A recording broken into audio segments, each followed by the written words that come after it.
Welcome, listeners, to Connect the Dots. I'm Allison Rose Levy, and I'm here with you every Wednesday at 10 a.m. Eastern Time on the Progressive Radio Network. Each week on Connect the Dots, we connect the dots between your well-being and the well-being of your family and community and what's going on with our earth, water, air, food, what's going on with our society, what's going on with the environment of our planet Earth. Each week on the show, we discuss different facets of all of the different things in our interconnected world with activists, thought leaders, experts, scientists, authors, and more. I'm a longstanding journalist of the environment, food, and health, and we talk about policy, science, popular attitudes, and what the media is teaching us versus kind of omitting from the picture that we try to have to ferret out and get a better grip on. On today's show, I'm really happy to welcome back a guest who's been with us before. She's Pramila Malik. She's the founder of Protect Orange County and of Principal Progressives. She's also a former candidate for State Senate in New York. And today we're going to be talking about, we've talked about pipelines, fracking, and fracking infrastructures before. Today we're going to be talking about, the real challenge in promoting a Green New Deal and really acting in this limited window that we have to act to protect from climate change in the 10 years that we have before us, given the pervasive corruption in our system, with a kind of clear and striking case study of what's going on behind the scenes that, very rarely comes to light, but it does in this instance, and which afflicts people at all different places on the political spectrum. So happy to have you with us today again, Pramila, and welcome back to Connect the Dots. Thank you for having me again, Allison. So, it's one of the things that I was contemplating in knowing we were going to be talking today on the show is that news is episodic. There are so many things marching by at any given moment in time, and people will tend to focus on one or two or five or more, but then, the next week and there's a whole new group rushing in. And it's really hard for people to kind of keep watching and stand by and really observe the long-term effects and interconnections that are going on. We'll see a moment of something and then kind of take that for everything. And in fact, there's a lot more to be revealed. That's what we're kind of going to be talking about today, because you have really tracked something over a number of years, and there have been some very interesting developments.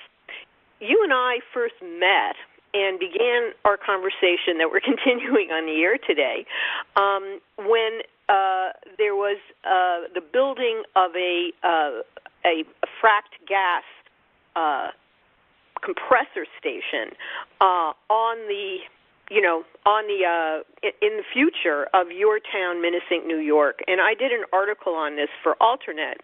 And now here we are, and you can refresh me as to what year this actually was. Here we are many years down the line, and this has been built.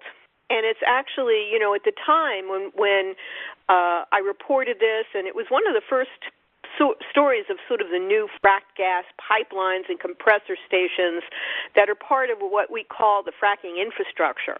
So at the beginning of the battle, or the beginning of the development and then consequent battle against fracking and fracked wells, it just seemed like one locale and another locale and one fracked gas well, another one in this town or in that town or in this state or that state.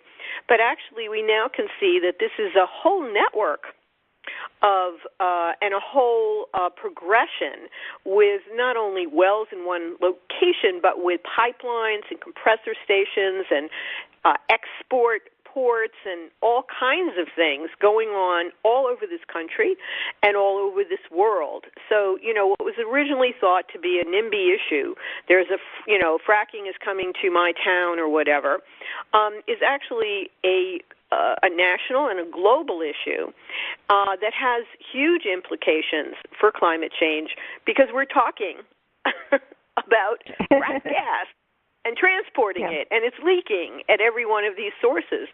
So if we think about what, the short timeline we have to intervene in a very negative environmental trajectory and our hopes for a Green New Deal, frack gas has to be, and the, its transport, production, and use has to be really right central in our sights in terms of any discussion, in terms of, really trying to intervene in this mass industrial process. And so I'm just framing our conversation and your story with, why this particular, your constant sort of study and following and activism and organizing around this one energy center in one location is actually a microcosm of a macrocosm that's going on everywhere. And in this unusual instance, we really see, it's been revealed what's going on behind the scenes. So, tell us where we are from that, first, the company wants to build it, the town doesn't want it, it gets built. Now that it's built, what comes to light that's so revelatory for all of us who want to see a better environment and future for ourselves and our families? So it's been 8 years that I've been doing this. I didn't want to be, I've been an activist as a youth. I didn't really want to be doing this at, age 50. I wanted to be able to take care of my children and my family, but they came knocking on my door, and I suddenly found myself not only in terms of, like many things, you mentioned that, people thought it was NIMBY. We are not NIMBY in the sense that everybody's backyard and front yard are interconnected by this global environmental crisis that we're facing. And I found myself standing on the precipice of not only public health crises, but the climate crises. And, we talk about, this moment, but this is probably the most consequential moment in human history because we are talking about the survival of human civilization. So once I came to that realization that the consequences were life itself, and that our battle was really ground zero in this fight, and in this war for our children's future. The other thing I realized is that this agenda, this fracking enterprise agenda, is something that our entire political establishment has wholeheartedly bought into, and that we have descended into not just a crony capitalist society, but we have descended into an oil and gas republic.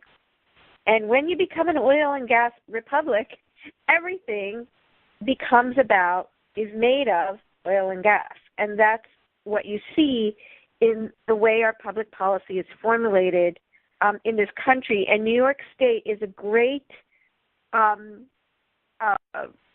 state to kind of focus in on, to look at their energy policy and look at their climate policy and look at their environmental policy, along with how the government functions, because it is emblematic of what we see on a national scale and why we see methane emissions rising 30 to 60% globally.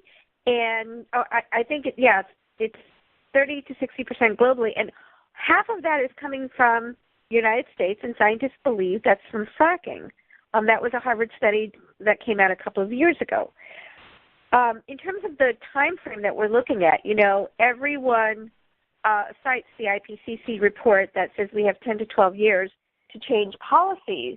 But our climate scientists that testified at our civil disobedience trial, and they're two of the most prominent climate scientists in the world, and I'll explain the trial later if you ask me about it, but they testified actually that we actually have about 3 years to turn the ship around, and that was 2 years ago. So we have a really, really short window, and therefore the policies that we as a progressive movement advance and the leadership we choose is absolutely consequential, more now than ever before in our history. So that's why I think we need to talk about what's happening in New York State, what's happening under the leadership of our governor, Governor Andrew Cuomo. He is often lauded by environmentalists for banning fracking, but he actually didn't really ban fracking. It's really an executive moratorium, and he actually redefined what high-volume hydraulic fracturing is. And what he did was he handed over New York State to the industry as a transportation corridor and as a market, which is exactly what the industry needed out of New York State. They didn't need New York State for extraction. There was a lot of science and data coming out that New York State did not have the amount of shale potential that the industry thought initially, but Pennsylvania certainly does. And so New York's role was really at the other end of the enterprise, the transportation and consumption end, whereas Pennsylvania, which is fracked again by a Democratic governor,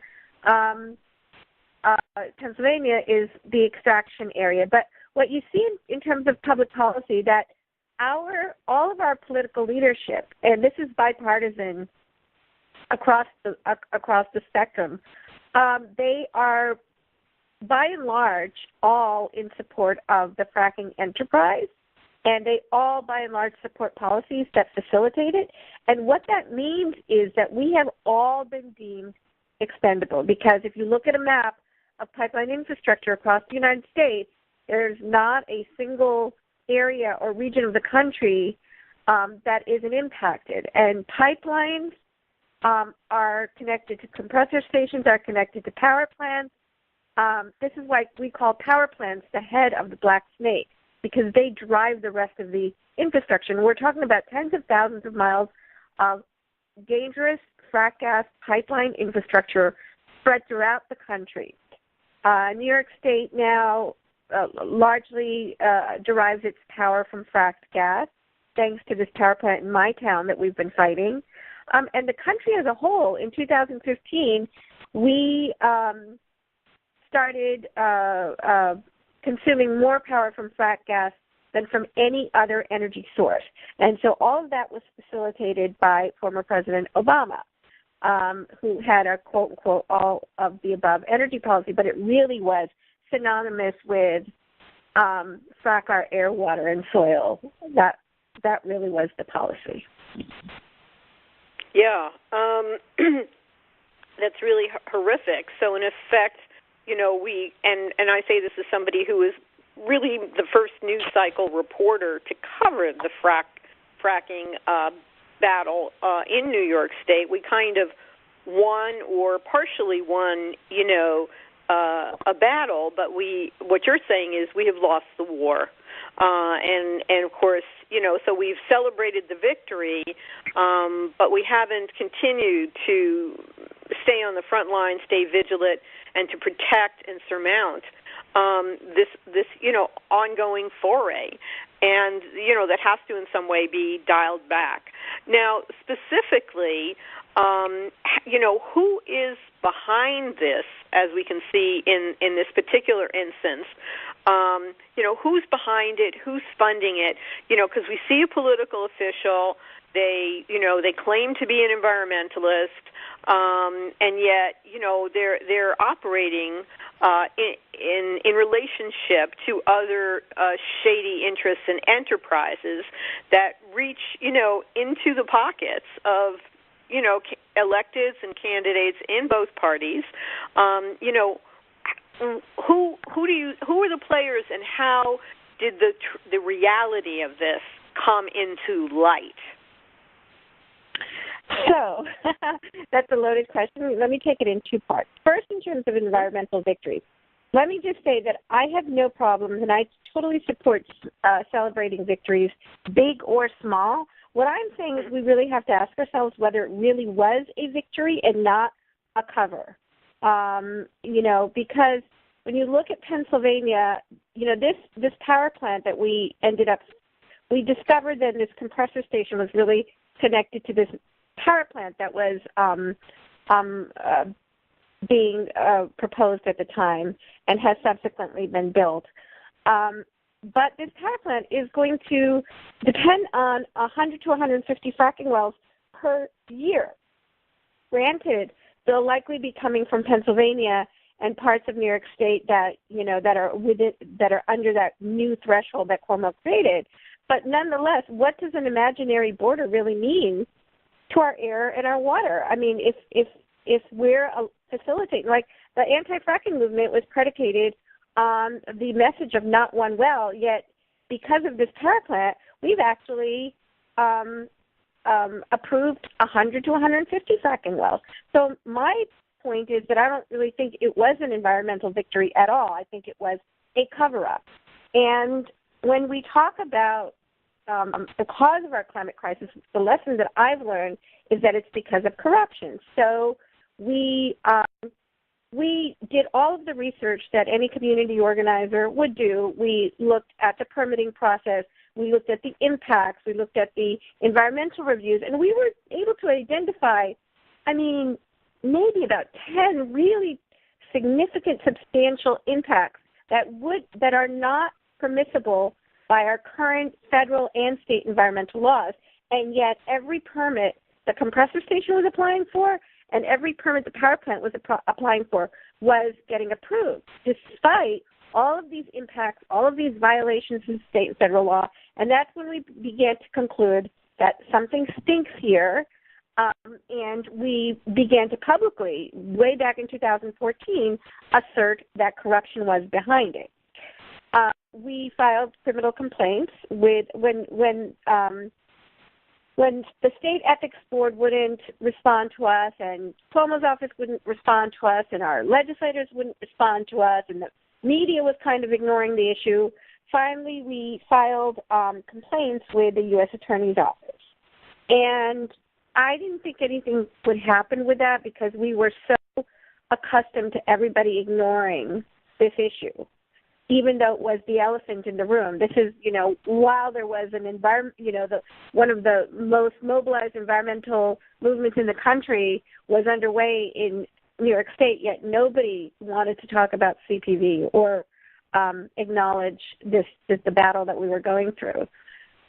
So we kind of had become accustomed to being ignored. So we filed these complaints anyway because there was some information was made known to us that the U.S. Attorney was looking into the Cuomo administration, and we really felt like the approval and the facilitation of this project was coming from the Cuomo administration. And mind you, he had just, in December of 2014, he had just issued the quote-unquote ban on fracking.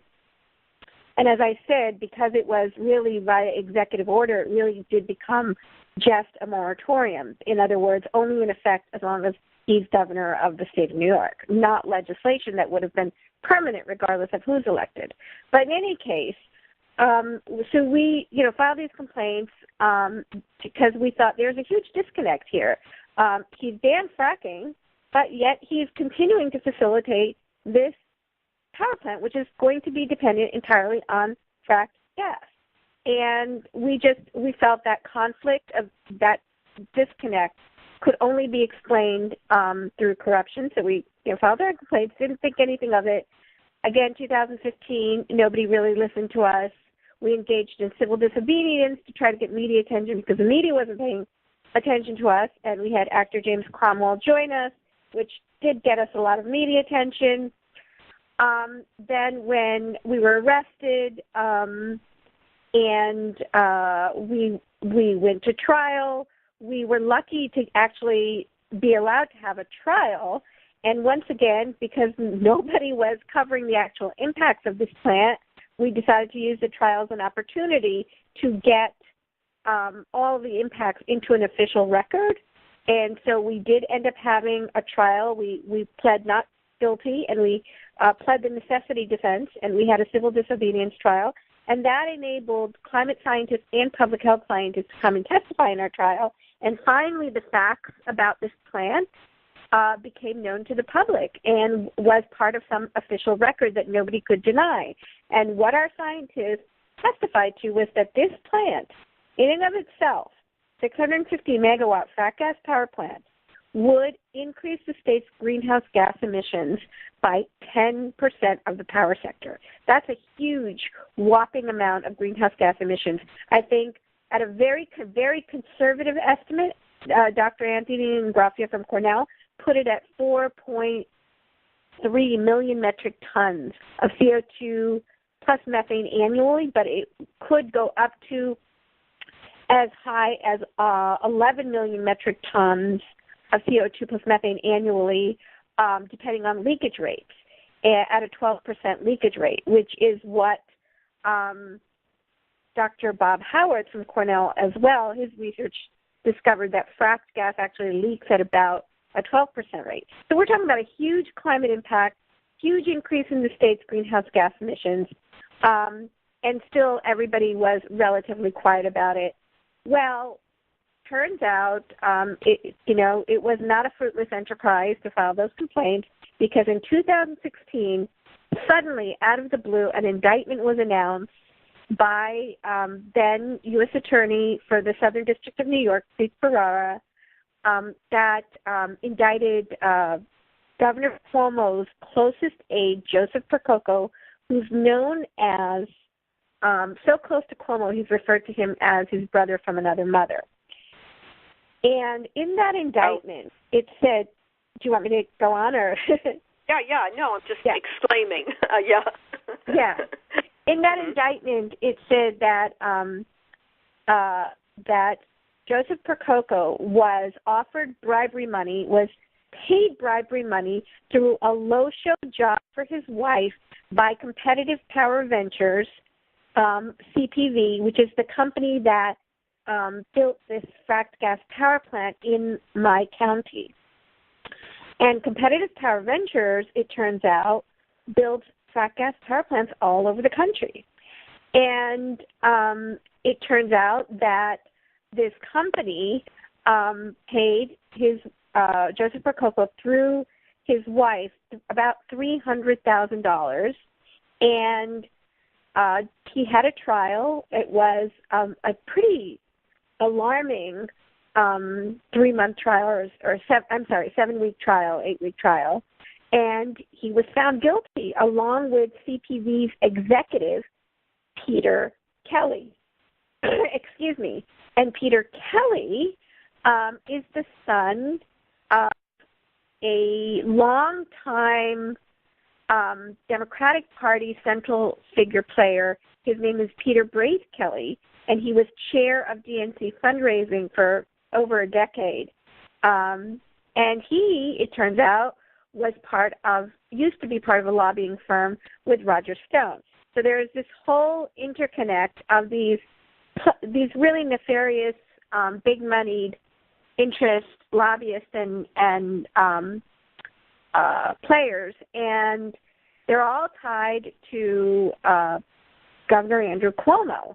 And not only was the company bribing Cuomo's close aide, but they've given hundreds of thousands of dollars in campaign donations to Andrew Cuomo during the entire approval process. And this has been about a 10-year approval process with dozens of state permits that the company had to get through. That whole time, they were donating huge amounts of money to his campaign fund. Actually started donating to him when he was Attorney General. And in the indictment, it said that Percoco was bribed to, and I'm quoting from the indictment, to, quote, shape New York State's energy policy. And part of that, one of the first requests they had was to get the governor to shut down Indian Point.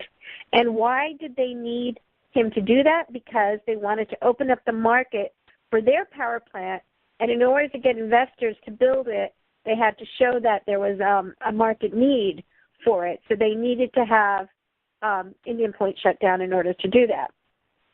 So when we talk about shaping the state's energy policy, what we're really talking about is shaping the state's climate policy, because our climate policy actually is our energy policy. Wow. I mean, so here I just want to, Pramila, I just want to interject. I mean, you know, there were organizers and advocacy groups that were calling for Indian Point's shutdown because it had failed a number of safety tests. It had failed to, repair the problems. And then there was a big, there was an initiative and a corresponding advocacy campaign against this initiative to build a gas pipeline through a nuclear power center. So just, in 2020 hindsight, I'm speaking, as a New Yorker here and part of the activist community as well as a reporter, but at the time when Cuomo came in and said, yes, we must shut this, we thought it was going to be a terrific victory because it was like this looming threat 30 miles north of the city or so to have, a high-gauge gas pipeline, which, people weren't asking, why do we need a high-gauge gas pipeline? And it was really because this pipeline was to be built out up to, Maine and Canada for export, and that's why that was needed, and to build it right through a nuclear power plant. And so when then the governor began to call for its shutdown, we thought, oh, well, fantastic, we've prevailed, and, it's like and yet no one had any notion of there being the kind of backstage agenda and plan that was so much bigger than what we were looking at. So, this is just shocking. Right. And the big question there is, why were the tritium leaks in Indian Point such a big health risk and safety risk, which, they are. They are a risk. I'm not saying there aren't. But why was that focused on and not the fact that you had spent fuel rods within 100 feet of a high-pressure 44-inch gas pipeline, which is a catastrophic risk? I mean, we're talking about, we're talking about, in comparison, an enormous risk compared to a much, much, much smaller risk. So, true. Why did New York State approve that pipeline? And it's very important to note that the pipeline that we were fighting, that the Minnetonka compressor station was along, was the Millennium Pipeline, actually interconnects with the Spectra pipeline that goes through the Indian Point site. And then, on one end of the Millennium Pipeline, you have the CPV power plant, which is, depending on 150 fracking wells per year. But downstream of the Spectra pipeline, you have another CPV frac gas power plant in Connecticut that's fed by the Spectra pipeline, that same AIM pipeline that goes through Indian Point. So you see all of these pipelines are interconnected. Again, as I always say, we're connected not only by the pipelines that poison us, we're connected by the air we all breathe, the water we drink. But we're connected also by the poisoning of our democracy that these fossil fuel companies cultivate. They really corrupt all of our politicians, all of our regulatory agencies. They all become beholden to these big moneyed interests, and that's what this story about CPV, how this plant was approved, who approved it, why it was approved. It really is emblematic of the crisis we face. We really need to elect principled leaders. Okay, we're not going to talk. Let's not go into. Okay, but my point is that we need to have principled, progressive policies that don't horse trade on life and death issues. Right. Policies that don't say, I'll shut down this nuclear power plant, but I'm going to replace it with a frack gas power plant. Do you know what I'm saying? We can't have policies they have all of these plans. They have all these plans, and the whole plan isn't revealed so that the public can really participate. It's really hidden, so the public cannot participate. They have a long-range plan that we don't know, and it's revealed episodically, town by town, as we build out each new segment of the pipeline under a different name, and then, it's another NIMBY neighborhood, but in fact, it's all across the United States, and they have the master plan, and we're not privy to it, and then the politicians are enlisted. Now, just to backtrack, one thing you mentioned is that, a key lobbyist for Governor Cuomo was also formally, in a firm with Roger Stone. So, according to our, political understanding, how could it be that, the person who was a big player in Donald Trump's advent is also, has this affiliation, I don't know how strong or loose it is, maybe you have a better idea, with a politician on the other side of the aisle, and obviously probably not one, but many politicians on both sides of the aisle. Like, what is going on there? Well, these are the games of the duopoly that I call them. But this is how these big-moneyed interests operate. Like, they donate to Republicans, they donate to Democrats, and they stick their finger in the air and say, well, this is the way the political winds are blowing today, and they'll give you a candidate that says the things that you want to hear. And Cuomo has, especially in the last 2 years, has really tried to present himself as the anti-Trump leader in the United States. And, everything Trump did or said, Cuomo had to comment on. But, if you look at the roots of how both these leaders came to power, you find some common friends. You find some common allies like Roger Stone. Roger Stone, when Cuomo came to power and when Cuomo ran in 2010, he supported him. He told his fellow Republicans that he liked Andrew Cuomo and people should support him.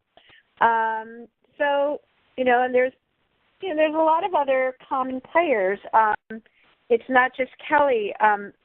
When Prococo, this is the Cuomo aide that was convicted, who ironically is now serving his prison sentence in Orange County. Goodness. Breathing in those toxic CPV fumes, so that's a little poetic justice for you there. But CPV, it's interesting, as soon as his trial began in 2017, they increased their lobbying spending in New York State, not decreased it. They didn't run away. They didn't run out of town. They increased their lobbying spending by fourfold. I think they spent $180,000 just in New York State from 2017, 16 to 17. That's a huge increase in the amount of lobbying money they were spending. They also started spending money, lobbying money in D.C. And through in New York State, they used a lobbyist named Michael McKean. Michael McKean from Mercury, the firm called Mercury Advising, and they are lobbyists who are very close to the Cuomo administration. But in D.C., CPV used Mike McKenna, who was part of Trump's energy transition team, and they used Mike McKenna to lobby the Federal Energy Regulatory Commission, because in order to facilitate their build-out, and again, remember, they build these power plants all over the country, they needed not just the cooperation of state governments and state legislatures and state governors, but they also needed the cooperation of the Federal Energy Regulatory Commission, because power plants, gas-fired power plants, can't operate without gas pipelines. And so that's the role of FERC. So, and they spent hundreds of thousands of dollars lobbying FERC at the time. So again, you see these common players, whether it's lobbying to Trump or whether it's, Republican president or whether it's lobbying our Democratic governor, you see, common bedfellows, common business partners and allies and people who work together. And it really demonstrates how corrupt the system has become, that it can reach everyone and every institution, whether it's a regulatory agency like California's Air Quality Board. CPV actually had California's air regulations changed, and by changed I mean weakened, in order to allow for one of their power plants. And their power plant that serves the LA County area. Now, if you look at all of the projects this company has approved, they've got this power plant in New York, which serves the New York metro area, and the New York metro area is the second largest consumer of power in the world, now plugged into frac gas. It's building a power plant just outside of LA, feeding the LA metro area.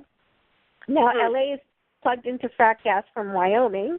It's got a power plant that it just developed in the Maryland area, serving the DC metro area. It's got a power plant in Connecticut, in Oxford, Connecticut, along the Main Pipeline, serving the New England market. So you see that this one single company has plugged a large number of American residents, American citizens, they've plugged them into frac gas dependency by force, by coercion.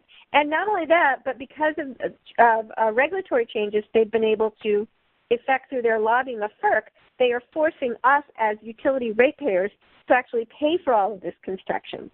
So, we have descended, as I said, we've descended into a oil and gas republic, into an oligarchy, but an oligarchy that largely serves the oil and gas industry. And, the pharmaceutical industry and the healthcare industry, they all follow suit. They all see how the fossil fuel industry does it, and then they all just copy. But yeah, this is really one of the most nefarious interests in this country today. And again, it is not only destroying our environment and our children's future, but our democracy as well. Yeah, this is really grim. So, it's really important for this information to come to light and for us to have this conversation at this moment of time. Because, when we hear people responding, for example, to the Green New Deal or other initiatives and saying, we have to do this slowly and or we don't know how we can do it at all, or how is this going to be possible, or I believe in man-made activities contributing to climate change, but this is too much and we can't do it. When we hear people saying that, and then we go to something like Open Secrets and look who's financially supporting them, or when we look at a roster of candidates and ask if anyone's taken the fossil fuel pledge or whatever, all of these things, it's like there's this tremendous imperative. We have the Sunrise Movement and the children concerned about climate from all over the world, leaving school and striking.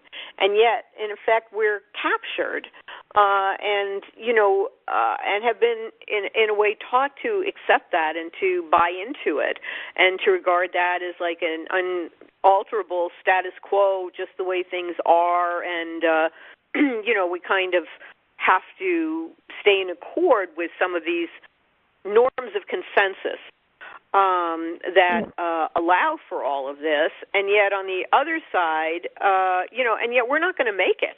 We're not going to make it if we continue to allow for this. And, and on the other side, there are people like Mark C. Jacobson from Stanford and others who have, sketched out plans for how we can begin a transition. There are economists, who are pointing out ways that we can. It's really about shifting investment, and so I mean, when politicians look in their pocket and they say, my pocket is empty, the cupboard is bare, we have no way to fund this. I mean, it's like what we're really saying is we have to shift the funding, the public investment, not toward what was spuriously first characterized as a bridge to renewables. There's no bridge. It's a massive infrastructure that is built on the public dime. And we have to shift that money and that investment. And these companies and the beholden politicians, they don't want that happening, obviously. Right. And I would say that the message about cost is really deceptive rhetoric, right? Because, once again, if you zoom in to our struggle in Orange County, what you'll see is, in fact, we are paying for these frack gas power plants because we're paying for them on our utility bills because of the regulatory schemes, that are cooked up by corrupt lobbyists. And we're also paying for it in terms of all the externalities. So there's already a cost that nobody, wants to acknowledge or address that we are paying for right now. And Dr. Ingrassia did an analysis of this particular power plant. So not only are we paying for it through our utility bills, the plant received millions of dollars in state subsidies. They have a payment in lieu of taxes agreement, which allows them to pay over 20 years $40 million in taxes, as opposed to what they should be paying if they were taxed like everybody else. $443 million is what they should be paying over 20 years. They're actually going to pay a fraction of that, 10% of that. So that's another subsidy passed on to the public. Then there's decreasing home values. That's another loss that the public has to face. But Dr. Ingrassia did an analysis just on the externalities from increasing healthcare costs and infrastructure damage from this power plant because of its toxic and greenhouse gas emissions. $900 million per year. $900 million per year is what it costs society to allow that plant to operate. So when they talk about cost of a Green New Deal, they never acknowledge the cost that we are paying by not going green. And when this company came in to quote unquote shape New York State's energy policy, and when they were able to buy that ability, they not only wanted Indian Point shut down, they also blocked the development of 8,000 megawatts of onshore wind that are sitting in the NYSO queue. NYSO is the organization that regulates energy development in New York State. And if you want to develop a project, you have to apply to them. There are 8,000 megawatts of developers ready to build windmills in upstate New York that were just waiting for a power line to be able to bring that power to downstate market. And it was blocked by this power plant company because of their lobbying, because of their ability to buy influence in Albany. So how do you know that it was blocked, Pramila? Pramila, how do we know that it was blocked? Well, because the company, the corruption goes very, very deep in New York State. The state senator that represented the district that this company developed this project in is actually the person that I ran against as state senator, as a state senate candidate, John Bonasek, and his son was actually attorney for the company at the same time that the father was lobbying on behalf of the company. And one of the things the father lobbied for or advocated for and was able to effect was to block the construction of that power line to bring that downstate market. So, yes, I'm speculating to a certain extent that it was on behalf of the company. But, yeah, I stand by that allegation. I mean, the company CPV was the prime beneficiary of that action. My goodness. So, go ahead. I was just going to say, so that the upshot of it, the conclusion is that the real cause of our climate crisis is corruption.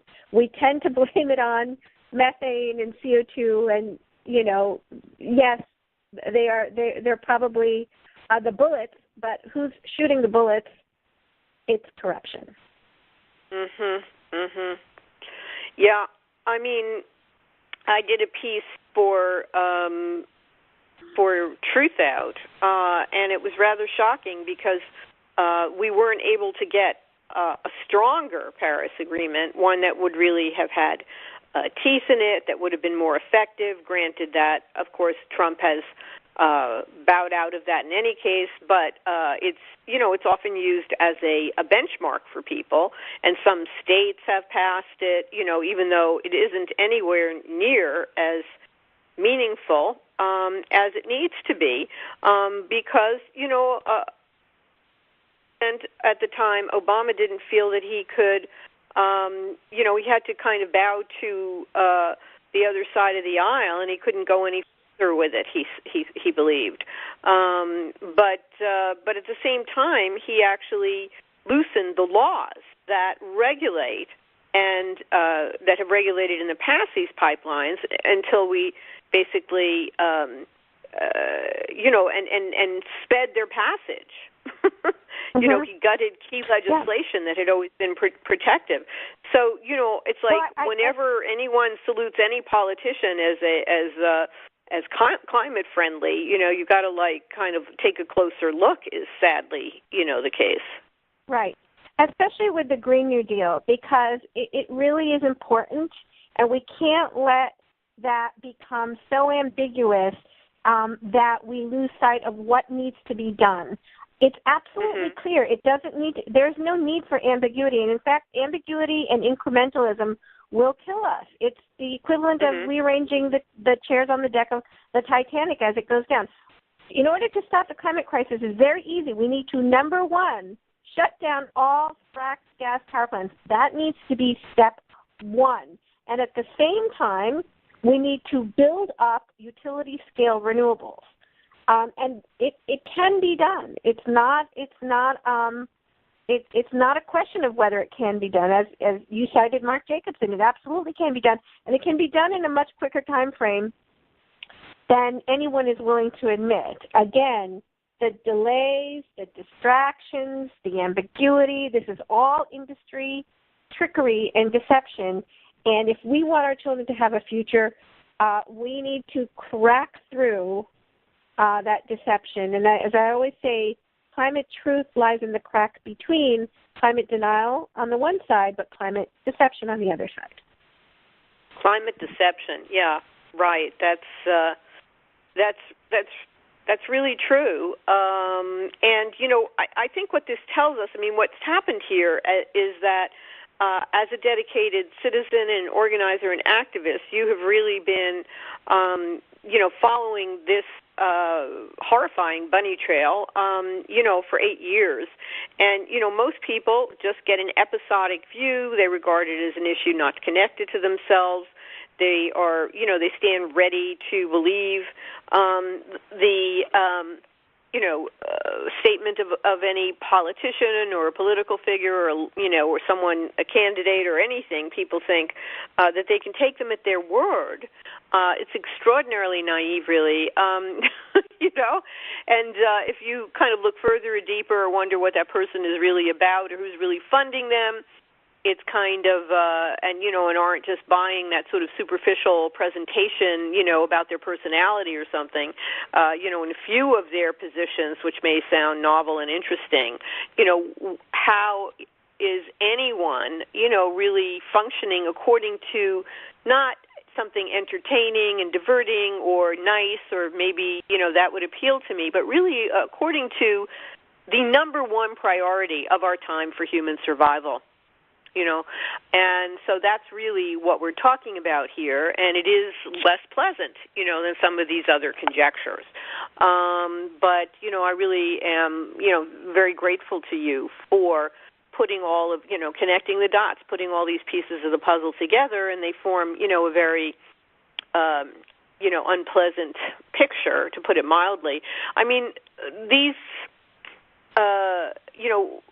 it's like, when Standing Rock happened, a lot of our fellow activists, went out there, and it really, the message about the destructiveness of these infrastructures wherever they go began to kind of seep through in the public mind without, the kind of palpable spiritual groundedness, of indigenous peoples, who are from this original land. It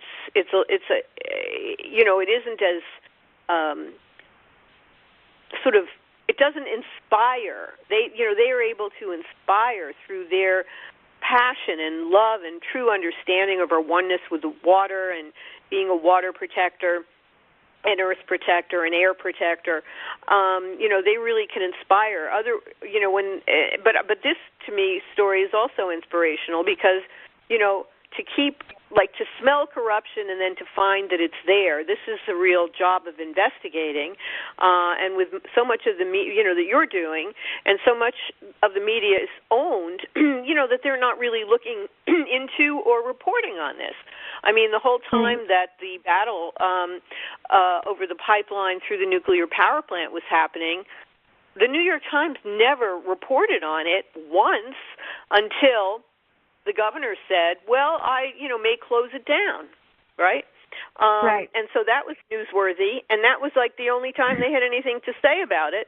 And, and in the past presidential election, we had a candidate saying, oh, it just needs better regulations, and yet anyone who has dealt with the regulators knows that, they're influenced as well, as you said. FERC, which regulates this infrastructure, pipelines, and everything, is subject to tremendous lobbying pressure and isn't functionally set up for authentic public accountability, and it never was, from its beginning, because it was really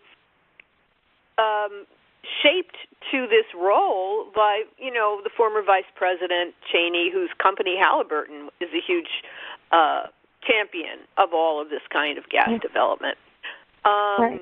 So, thank you for the tremendous work you've been doing, Pramila Malik. It's, and for bringing the story to connect the dots. And, people should pay attention to it because there may be future developments, and, we'll have you back again. Thank you for all your tremendous dedication and hard work. Thank you so much. And we do have a petition if you want to sign it. We're asking for oversight hearings in the New York State Legislature. You just go to tinyurl.com/builtonbribes. tinyurl.com/builtonbribes. If you could link that petition, again, we think the oversight hearing, we think we've only uncovered a fraction of what's really out there, and we think oversight hearings will reveal the rest of the full story. And we have a Democratic state legislature show, so there should be no excuses. Yes, thankfully, it's like a new experience and a new possibility for New York State. Thank you for being with us, Pramila, and thank you, listeners, for being with us on this week's Connect the Dots. We'll be back next Wednesday at 10 a.m. Eastern Time on the Progressive Radio Network. I'm Allison Rose Levy. Be well.